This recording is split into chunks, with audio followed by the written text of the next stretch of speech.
سید الانبیاء والمرسلین اما بعد فاعوذ باللہ من الشیطان الرجیم بسم اللہ الرحمن الرحیم قال اللہ تبارک وتعالی فی القرآن الکریم والفرقان الحکیم اليوم اکملت لکم دینکم وانعمت علیکم نعمتی ورضیت لکم الاسلام دینا صدق اللہ مولانا العظیم۔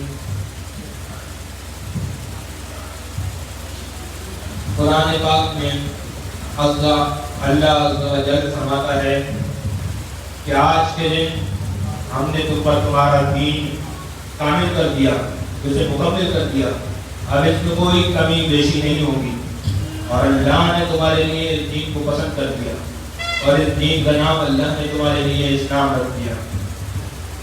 یہ واقعہ 10 ذوالحجہ سن 10 ہجری کا ہے، جب حضور سرور کونین کی عمر مبارک 62 برس ہو چکی تھی، اور یہ واقعہ 10 ذوالحجہ کا ہے، حج کے دن آپ میں یہ آیت نازل ہوئی۔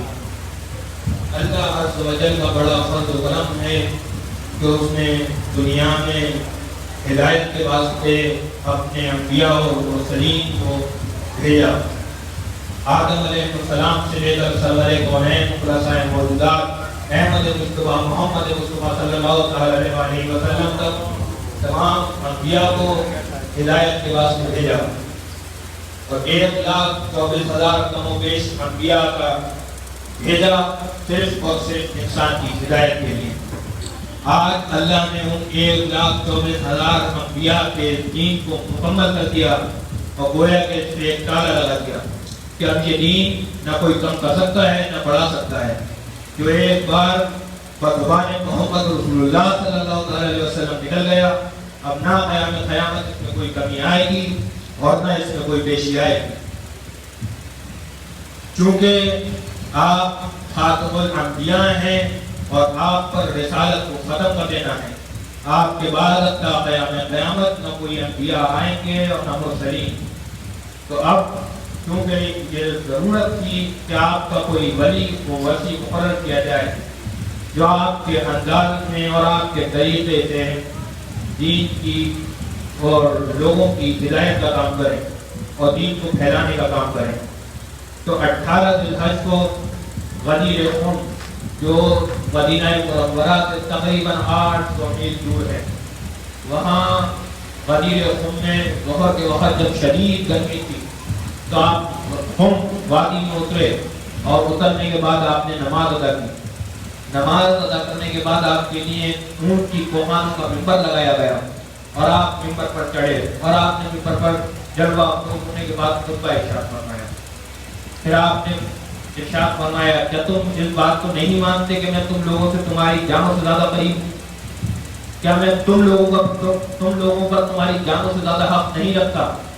تو سب سامان صحابہ کرام نے فرمایا کہ بلا یا رسول اللہ، کیوں نہیں، اس میں کوئی دو رائے نہیں کہ آپ ہم پر ہماری جانوں سے زیادہ حق رکھتے ہیں اور ہم پر ہماری جانوں سے زیادہ ولایت رکھتے ہیں۔ تو آپ نے مولا کائنات کا ہاتھ اٹھا کر فرمایا تو من کنت مولا ہو فہذا علی مولا ہو، تو پھر جس کا میں مولا ہوں اس کا یہ علی مولا ہے۔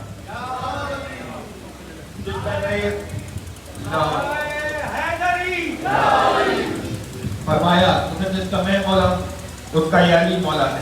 جیسا قرآن میں سورہ مائدہ میں اللہ فرماتا ہے انما ولیکم اللہ ورسولہ والذین آمنوا الذین یقیمون الصلاۃ ویؤتون الزکاۃ وهم راکعون، بے شک تمہارا ولی اللہ ہے، تمہارا ولی اللہ ہے اور اللہ کا رسول ہے، اور وہ لوگ ہیں جو رکوع کرتے ہیں زکوٰۃ دیتے ہیں۔ اب رکوع کرتے ہیں اور زکوٰۃ دیتے ہیں کا کیا مسئلہ ہے؟ رکوع میں تو کوئی زکوٰۃ نہیں دیتا، تو اللہ کسی مخصوص ہستی کی طرف اس کو اشارہ کرتا ہے کہ تمہارا ولی وہ تیسرا ہے جو رکوع کرتا ہے اور زکوٰۃ دیتا ہے۔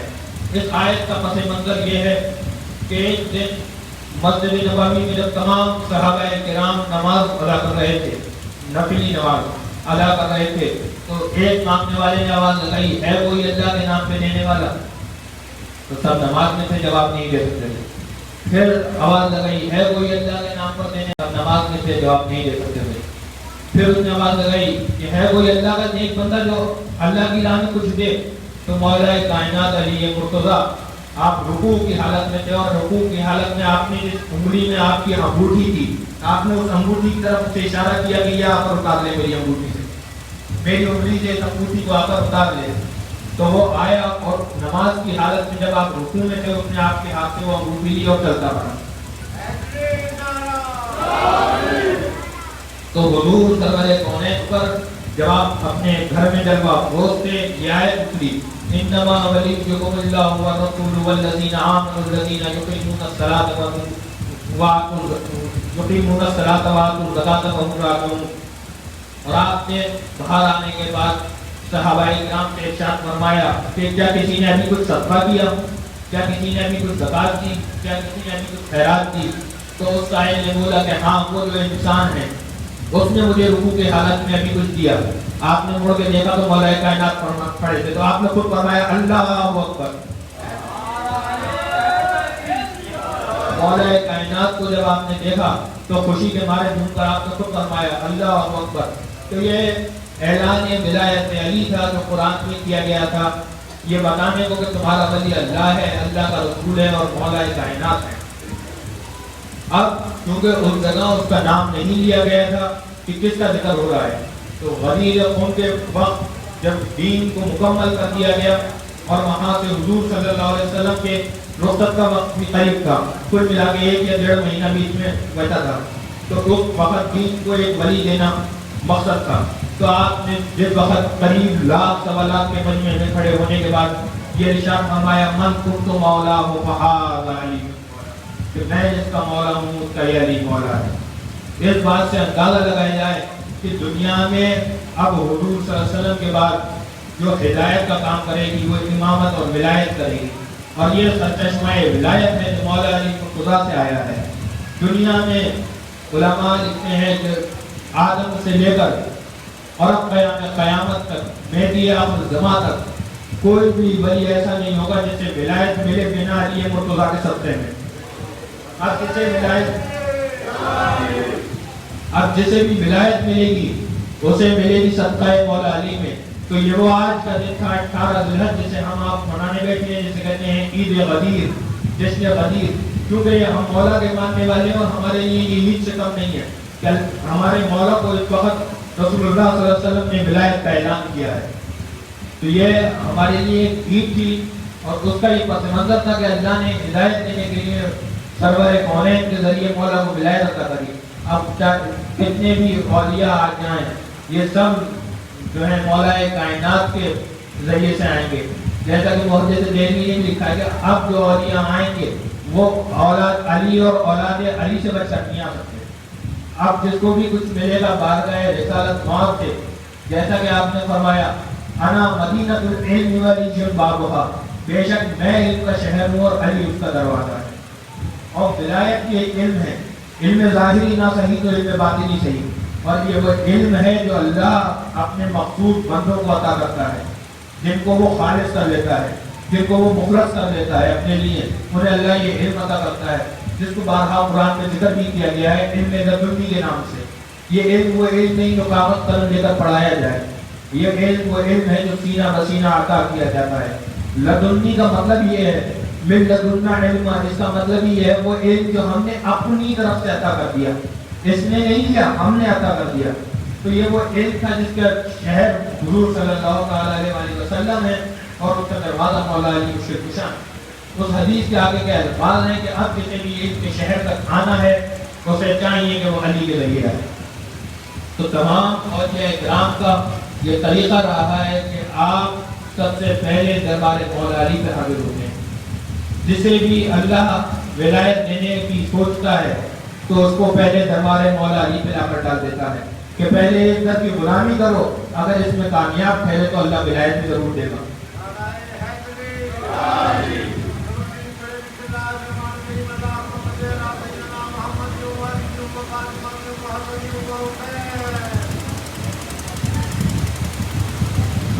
تمام سلاسل کو اللہ نے جو سلسلہ آپ دنیا میں دیکھتے ہیں سلسلہ عالیہ قادریہ، سلسلہ عالیہ چشتیہ، سلسلہ سہروردیہ، سلسلہ نقشبندیہ، سلسلہ قدیمیہ، تقریباً 14 سلاسل ہیں۔ یہ 14 سلاسل مولا کے 4 خلفاء سے نکلے ہیں۔ جیسے کہ حضور سرور کونین کی سنت ہے 4 خلفاء، تو مولا علی مشکل کشا نے بھی اپنے 4 خلفاء کرے۔ سب سے بڑے خلفاء خلیفہ حضرت امام سیدنا امام حسن مجتبی علیہ السلام، آپ کے بعد سید الشہداء شہید کربلا سیدنا امام حسین علیہ السلام، آپ کے بعد سیدنا خواجہ حسن بصری، اور آپ کے بعد سیدنا خواجہ کمیل بن زیاد۔ یہ آپ کے وہ 4 خلفاء ہیں جنہیں اصطلاح تصوف میں 4 پیر کہا جاتا ہے۔ یہ وہ 4 پیر ہیں اور ان سے نکلے 14 خانقادے جنہیں آپ آج 14 سلاسل کے نام سے جانتے ہیں۔ یہ وہ 14 سلاسل ہیں جن سے آج دنیا روشن ہے اور دنیا فیض یاب ہو رہی ہے۔ یہ وہ علم تھا جو مولا کی ڈیوٹیوں سے نکل کر آیا تھا اور تمام دنیا کو روشن کر رہا ہے۔ اس ولایت کے جن کا نام ہے آج غدیر، جس غدیر میں ہم آج بیٹھے ہوئے ہیں اور اس میں اس کی خوشیاں منا رہے ہیں، یہ اللہ کا بڑا انعام تھا، کیونکہ رسالت ختم ہونی تھی اور اس کے بعد کوئی ایسی محکم چیز چھوڑ کے جانی تھی جس پر قیامت تک مسلمان اکٹھا رہ سکے، جیسے قرآن۔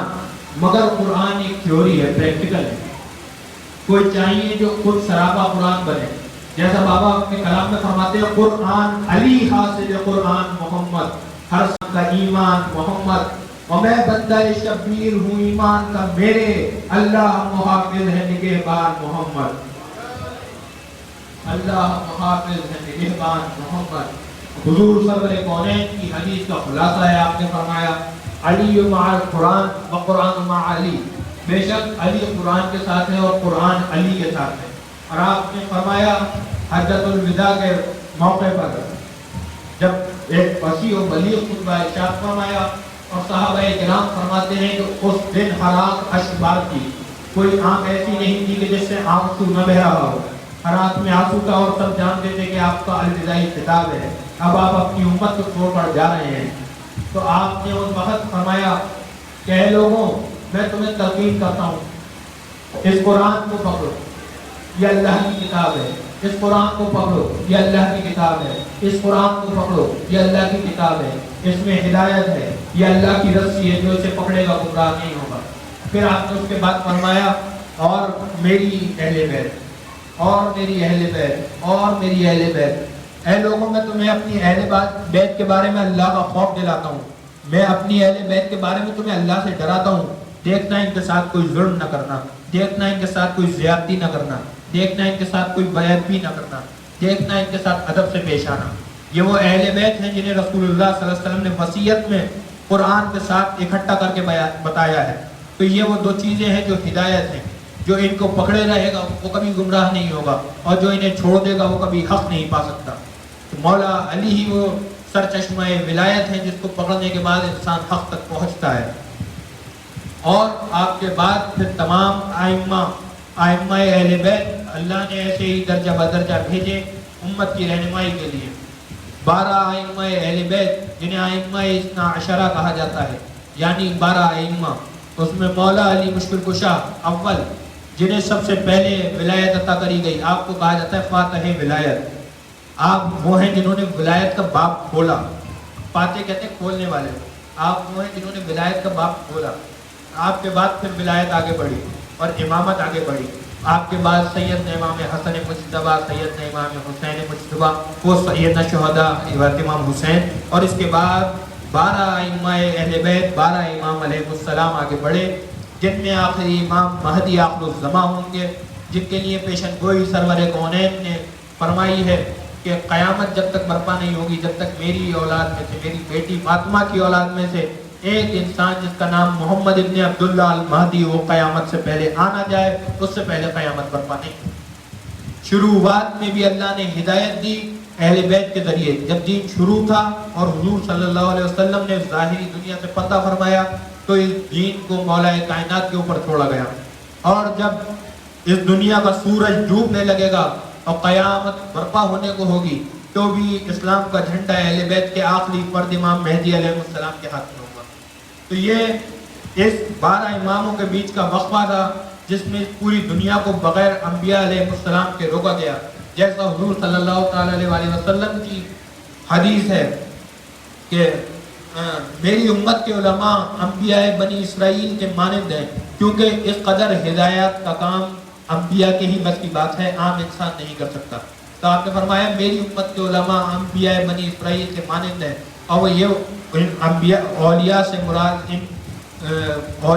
مراد یہ 12 امام معصومین علیہ السلام ہیں، جن کے ذریعے اللہ نے یہ ہدایت کا کام کرنا تھا، اور قیامت تک، اب جب تک قیامت برپا نہیں ہوگی، ان کی امامت رہے گی اور ان کے ذریعے دنیا میں لوگوں کو ہدایت ملتی رہے گی۔ چونکہ یہ کام انبیاء کا تھا تو انبیاء کے علاوہ کوئی اور انسان یہ کام ادا نہیں کر سکتا تھا۔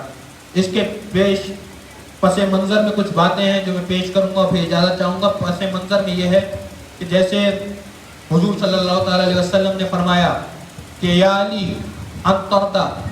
انت منی بمنزلت ہارون من موسیٰ، اے علی تو اس بات پر راضی نہیں ہے کہ تیری میرے ساتھ وہی نسبت ہے جو ہارون علیہ السلام کی موسیٰ علیہ السلام کے ساتھ تھی۔ یعنی جب موسیٰ علیہ السلام کو کوہ طور پہاڑ پر اللہ نے طلب فرمایا تو موسیٰ علیہ السلام نے اپنی امت کو حضرت ہارون علیہ السلام جو ان کے چھوٹے بھائی تھے اور دوسرے نبی تھے ان کے حوالے کیا تاکہ میری غیر موجودگی میں یہ اس دین کو چلا سکیں۔ تو یہ جب آپ غزوہ تبوک پر جانے لگے اور جس کے لیے واضح آیات اتری اور ہر مسلمان کا اس میں شریک ہونا لازم تھا، تمام مسلمان جا رہے تھے، تو آپ نے فرمایا مولا کائنات سے کہ تم مدینہ رکو اور عورتوں اور بچوں کی حفاظت کرو۔ یہ بات سن کر آپ کی آنکھوں میں آنسو آ گئے مولا کائنات کی، اور آپ نے عرض کیا یا رسول اللہ کہ آپ مجھے عورتوں اور بچوں میں چھوڑ کے جا رہے ہیں؟ تو آپ نے فرمایا کہ یا علی انتردا، یا علی تو اس پہ راضی نہیں ہے، انت منی بمنزلت ہارون من موسیٰ، جیسے مشکل گھڑی میں موسیٰ اپنی قوم کو اپنے بھائی ہارون پر چھوڑ کے گئے، میں بھی تجھے اپنی قوم کی طرف چھوڑ کے جا رہا ہوں۔ جیسا آپ نے فرمایا انت اخی فی الدنیا والآخرہ، اے علی تو میرا بھائی ہے دنیا میں بھی اور آخرت میں بھی۔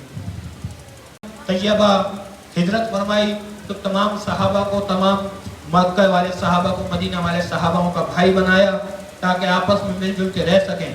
تو آخر میں مولا کائنات بیٹھے رہے اور آپ کو کسی کا بھائی نہیں بنایا، تو آپ کی آنکھوں سے آنسو آنے لگے، تو مولا حضور صلی اللہ علیہ وسلم خود تشریف لائے اور آپ نے فرمایا یا علی انت اخی فی الدنیا والآخرہ، تو کیوں پریشان ہوتا ہے، تو میرا بھائی ہے دنیا میں بھی اور آخرت میں۔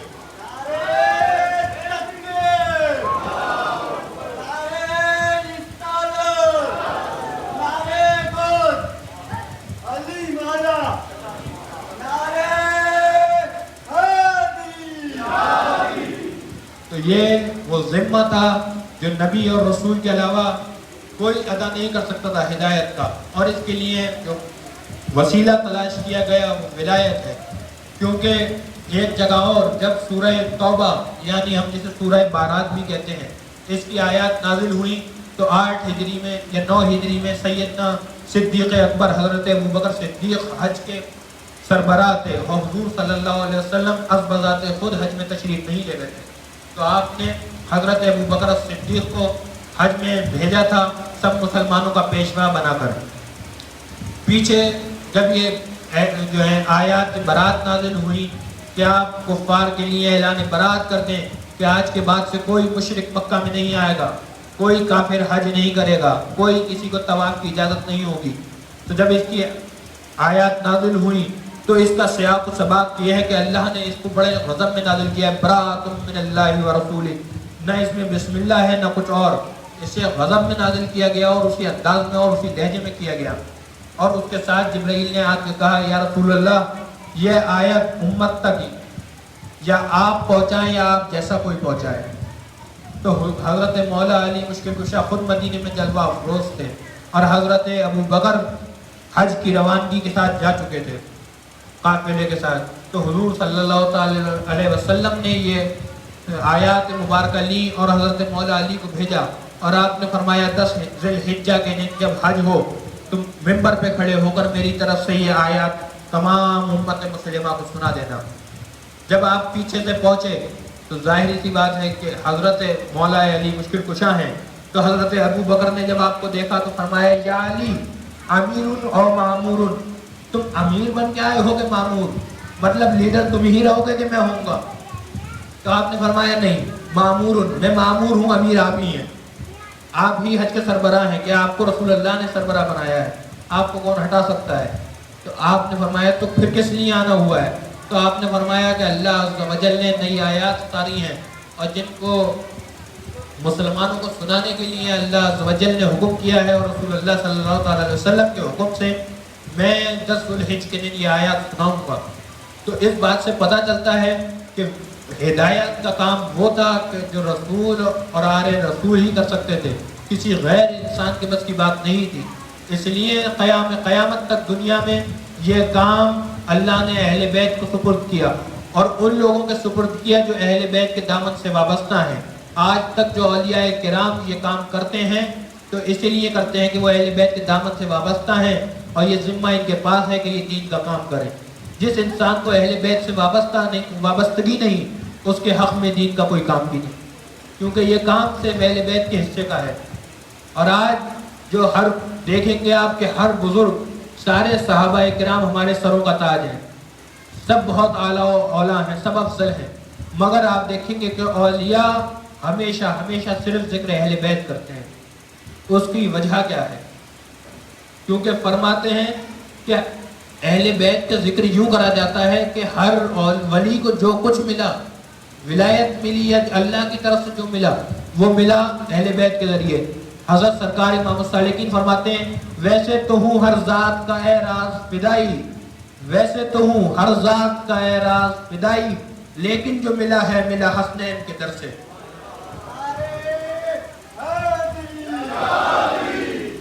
لیکن جو ملا ہے ملا حسنین کے در سے۔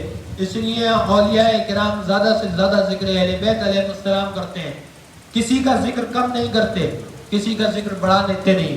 جس کا ذکر اللہ نے بڑھا دیا ہے اس کا ذکر کوئی کم نہیں کر سکتا، جس کا ذکر اللہ نے کم کر دیا ہے اس کا ذکر کوئی بڑھا نہیں سکتا۔ جیسے اللہ قرآن میں فرماتا ہے الم نشرح لک صدرک ووضعنا عنک وزرک الذی انقض ظہرک ورفعنا لک ذکرک۔ اے محبوب، ہم نے آپ کے ذکر کو بلند کر دیا ہے، اور آپ نے فرمایا کہ میں اور علی ایک نفس ہیں، تو جہاں رسول کا ذکر بلند ہوا وہاں علی کا ذکر بھی بلند ہوا۔ قرآن میں جس چیز کی ذمہ داری اللہ نے لی ہے اس کو اولیاء کرام پورا کرتے ہیں، اور ان کی کوئی محفل بنا ذکر علی کے پوری ہی نہیں ہوتی، بنا ذکر اہل بیت علیہ السلام کے پوری ہی نہیں ہوتی۔ کا ذکر، فکر، ہر چیز جو ہے دربار اہل بیت سے ہو کر گزرتی ہے۔ حضور قبلہ فرماتے ہیں زہے عز و جلال بو تراب فخر انسانی، علی مرتضی مشکل کشائے شیر یزدانی، نیاز اندر قیامت بے سر و سامان خواہی شد کہ از حب و تولائے علی داری تو سامانی۔ اے نیاز، میں قیامت کے دن بے سر و سامان نہیں جاؤں گا، میرے پاس محبت علی کا سامان ہوگا جس کی وجہ سے میں قیامت میں سرفراز ہوں گا۔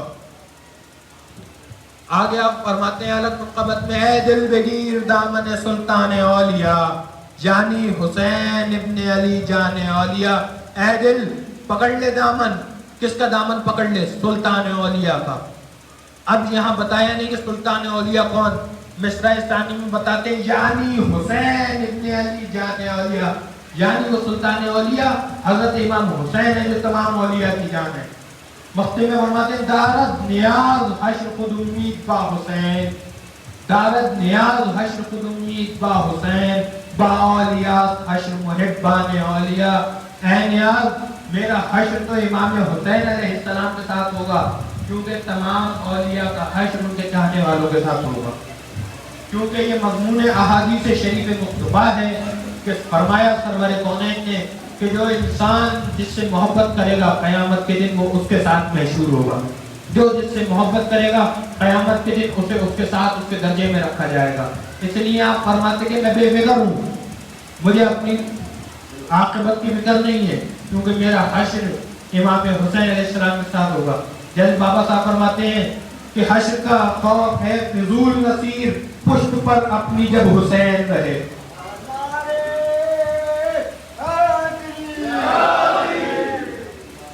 پشت پر اپنی جب حسین رہے۔ اس کے پیچھے ایک واقعہ بھی ہے، مسند امام احمد بن حنبل کی حدیث ہے۔ حضور صلی اللہ تعالی علیہ وسلم فرماتے ہیں کہ قیامت کے دن جنت کا دروازہ جب تک نہیں کھلے گا جب تک میں نہیں جاؤں گا۔ میں جاؤں گا، دروازہ کھٹکھٹاؤں گا، اندر سے آواز آئے گی کون ہے؟ میں کہوں گا محمد صلی اللہ علیہ وسلم. آواز آئے گی کہ بے شک ہمیں حکم تھا کہ جب تک آپ نہ آواز دیں میں دروازہ نہ کھولوں. دروازہ جنت کھل جائے گا. پھر مولا جب دوسروں کو یہ حدیث سنا رہے تھے تو آپ نے فرمایا کہ تمہیں پتہ ہے رسول اللہ نے کیا کہا کہ جنت میں سب سے پہلے کون جائے گا؟ تو لوگوں نے کہا کہ نہیں. آپ نے فرمایا میں. یعنی رسول اللہ نہیں، رسول اللہ نے فرمایا علی. اس لیے آپ نے فرمایا جنت میں سب سے پہلے کون جائے گا؟ میں. کیونکہ رسول اللہ صلی اللہ علیہ وسلم تو تمام امت کا ذمہ لیے ہوئے ہیں، تمام امت کا بار لیے ہوئے ہیں. آپ کو اپنے آخری امتی کو لے کے جائیں گے. ایک ایک امتی کو جب تک دوزخ سے نجات دلا کر جنت میں نہ لے کر جائیں گے آپ جنت میں تشریف نہیں لے جائیں گے. اس لیے جب جنت کا دروازہ کھلے گا سب سے پہلے فرمایا کون جائے گا؟ علی. پھر فرمایا پھر کون جائے گا؟ پھر فرمایا فاطمہ سلام اللہ علیہ. پھر فرمایا پھر کون جائے گا؟ فرمایا حسن مجتبی. فرمایا پھر کون جائے گا؟ فرمایا سید الشہداء حسین. تو مولا قربان جائیں، مولا پوچھتے ہیں یا رسول اللہ ہمارے ماننے والوں کا کیا ہوگا؟ کسی وقت آپ نے اپنے ماننے والوں کو نہیں چھوڑا. فرمایا مولا ہمارے یا رسول اللہ ہمارے ماننے والوں کا کیا ہوگا؟ آپ نے فرمایا یا علی تیرے ماننے والے تیرے ساتھ چلے جائیں گے. اب غور طلب بات یہ ہے کہ نہ ابھی کوئی نبی گئے، نہ کوئی رسول گئے، نہ کوئی امت گئی، نہ کوئی عابد گیا، نہ کوئی زاہد گیا، نہ کوئی ولی گیا. محبت اہل بیت رکھنے والا گناہگار سے گناہگار امتی سب سے پہلے جنت میں چلا گیا.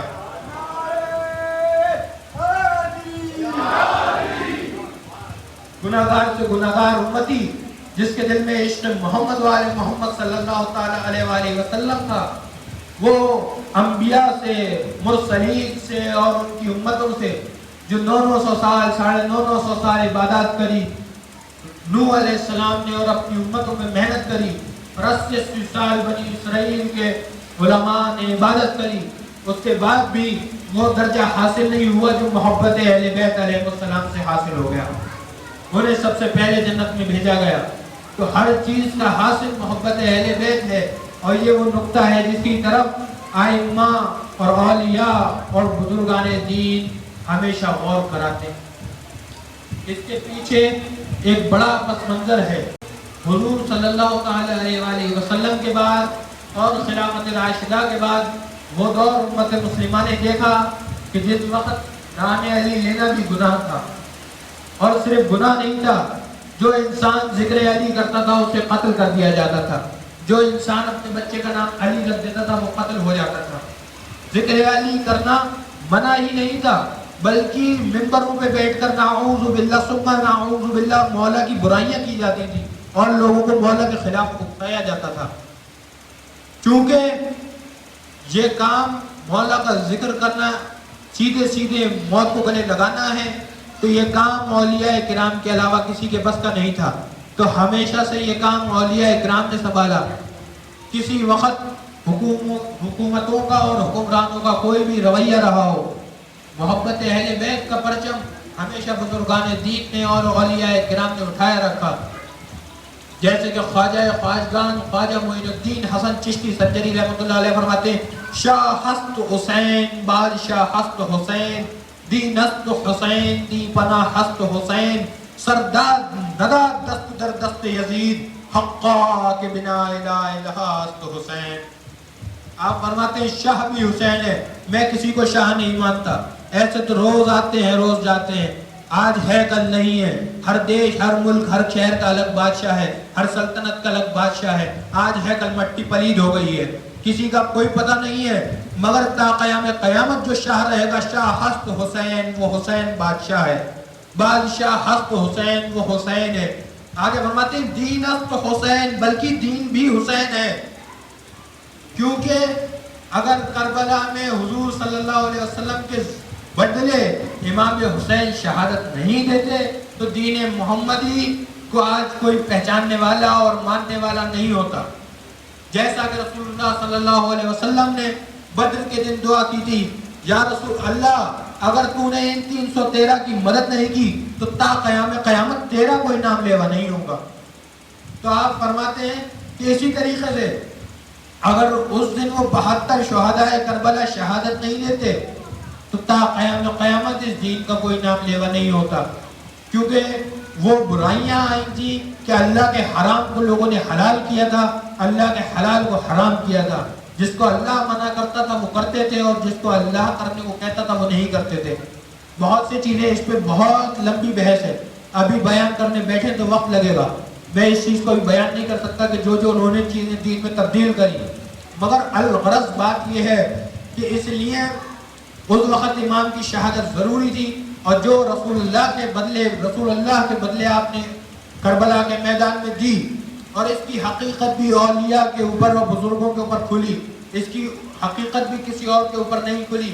جیسے سرکار امام السالکین شاہ محمد تقی عزیز میاں قبلہ رحمۃ اللہ علیہ فرماتے ہیں کہ حسین تیرے تحمل کا حال کیا کہیے، تحمل کہتے ہیں صبر کو، حسین تیرے تحمل کا حال کیا کہیے، گزر رہا ہے جو دل پر ملال کیا کہیے، اور یقین سے وہ محمد بزیر خنجر غم، کسی کا وقت شہادت ملال کیا کہیے، جمال کیا کہیے، کیونکہ وہ شہادت حسین بھی حضور صلی اللہ تعالیٰ علیہ وسلم کی طرف سے تھی، تو وہ دین بچانے کے لیے ضروری تھی۔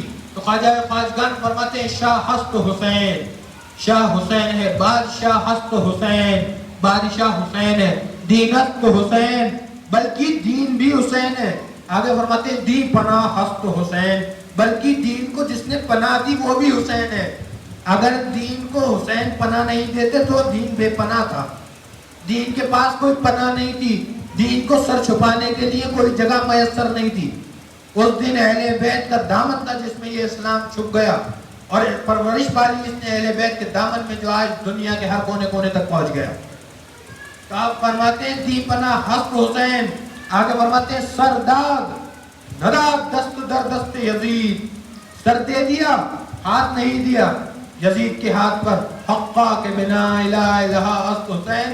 اب یہ بات حق ہے کہ لا الہ الا اللہ کی بنیاد حسین ہے، اگر حسین نہ ہو تو آج کوئی لا الہ الا اللہ کو پہچاننے والا نہیں۔ مقصد یہ ہے کہ اہل بیت علیہ السلام وہ ہستی ہیں جن کے ذریعے اللہ نے اس دین کو فروغ دیا، اور جس دن سے عروج ہوا ہے دین کا اس دن سے اہل بیت کے سائے میں ہوا، اور جس دن اس دنیا کا زوال ہوگا وہ دن بھی اہل بیت کے سائے میں کٹے گا۔ ایک دن بھی اللہ نے اہل بیت سے خالی نہیں ہونے دیا، کبھی اہل بیت کی اولادوں میں سے غوث اعظم کو بھیجا، کبھی خواجہ خواجگاں معین الدین حسن سنجلی چشتی کو بھیجا، کبھی نیاز بے نیاز کو بھیجا۔ اپنے اہل بیت سے، اہل بیت کے اولادوں سے، اہل بیت کے شہدائیوں سے اللہ نے اس دین کی نصرت فرمائی اور ولایت کو اس میں قائم رکھا، جس کے ذریعے اللہ اس دین کو ہمیشہ اور ہمیشہ قائم رکھے گا۔ وَلَمَا عَلَيْنَا إِلَّا الْبَلَاغُ۔